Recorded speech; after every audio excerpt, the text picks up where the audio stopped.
14 November 1995 ची ती रात्र इतकी भयंकर आणि रहस्यमय होती की त्या एका रात्रीपासून चीन मधल्या लोकांच्या मनात भीती निर्माण झाली। लोक रूट नंबर 375 बस मधून प्रवास करायला 100 वेळा विचार करायचे, पण असं का? तर ही बस नंबर 375 फ्रेग्रंट हिल्स कडे निघाली आणि अचानक गायब झाली। कुठल्याच सीसीटीव्ही मध्ये त्या बसचं रेकॉर्डिंग सापडलंच नाही। पण जेव्हा ती बस सापडली तेव्हा पोलिसांनी बस पूर्ण चेक केली।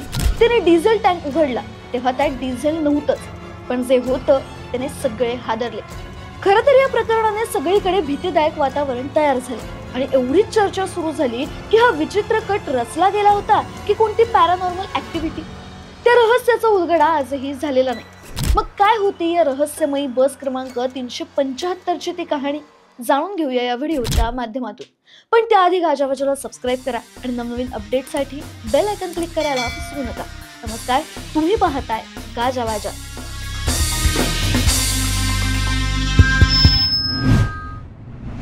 14 नोव्हेंबर 1995 ची ती रात्र होती।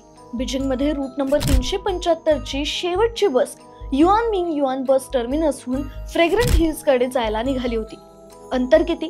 तर फक्त 12.7 किलोमीटर। सगळीकडे आधीच अंधार आणि थंडी हळूहळू वाढत चालली होती। एका बस स्टॉपवर 22 वर्षांचा एक तरुण, एक म्हातारी बाई आणि एक तरुण जोडपं याच बसची वाट पाहत होते। सगळे एकदम शांत होते। त्यांना कधी घरी पोहोचतोय असं झालं होतं। आधीच बसला उशीर झाला होता, तेवढ्यात एक बस आली, थांबली। सगळे घाईघाईने बसमध्ये चढले, पण बस आतून रिकामी होती। फक्त ड्रायव्हर आणि एक महिला कंडक्टर। सगळ्यांनी आपापली जागा पकडली।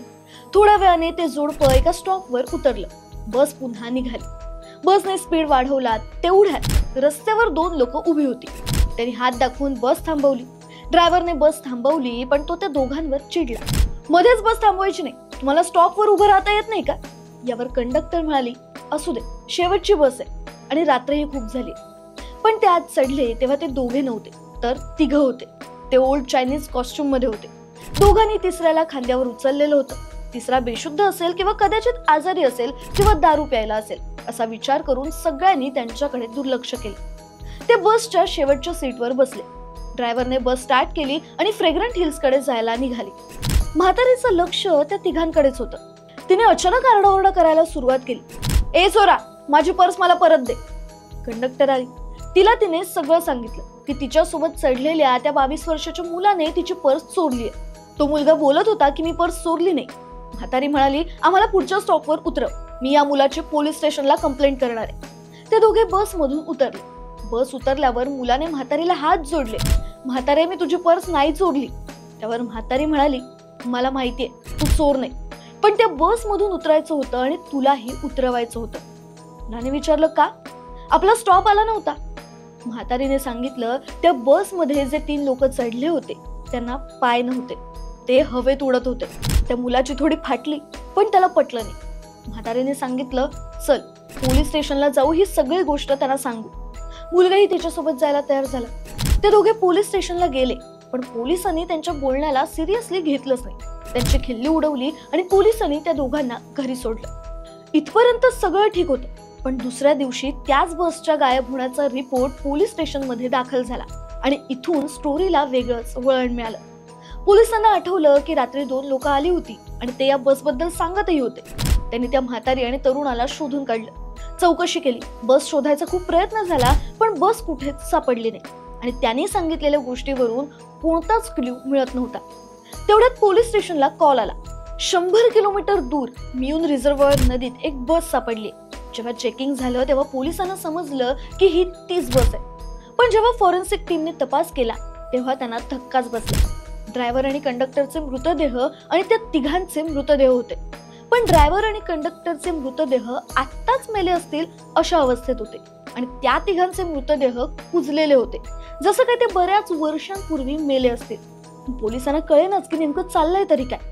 बस कंपनीकडून चौकशी केली तेव्हा कळलं की बस फक्त 30 किलोमीटर जाऊन येऊन चालते, कारण त्यात गरजे एवढंच डिझेल भरलेलं असतं।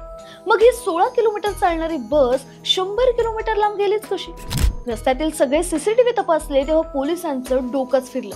म्हातारी आणि तो मुलगा उतरल्यानंतर कोणत्याच कॅमेऱ्यात बस दिसलीच नव्हती, जशी काय त्यानंतर ती गायबच झाली।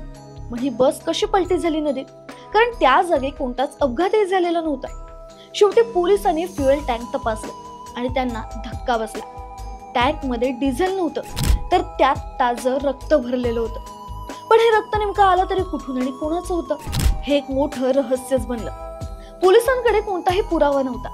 बस कशी गायब झाली, टँक मध्ये रक्त कसं आलं, बस सीसीटीव्ही मध्ये का दिसली नाही, 100 किलोमीटर कशी पोहोचली, ते तिघे कोण होते, हे सगळं आजही रहस्य आहे. काहींनी तर असाही प्रश्न उभा केला की ही एक पॅरानॉर्मल ऍक्टिव्हिटी होती का.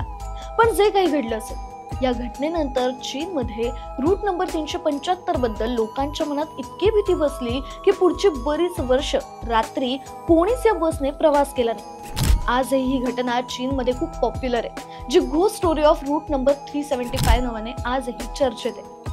आता या कथेचे तसे ठोस पुरावे सापडत नाही, म्हणून असंही म्हटलं जातं की लोकांना घाबरवण्यासाठी रचलेली बनावट कहाणी. तुम्हाला या बस नंबर 375 बद्दल काय वाटतं, आम्हाला कमेंट करून नक्की सांगा. आणि अशाच इंटरेस्टिंग गोष्टी जाणून घेण्यासाठी गाजा वाजाला लाईक, शेअर, फॉलो आणि सबस्क्राईब करायला विसरू नका.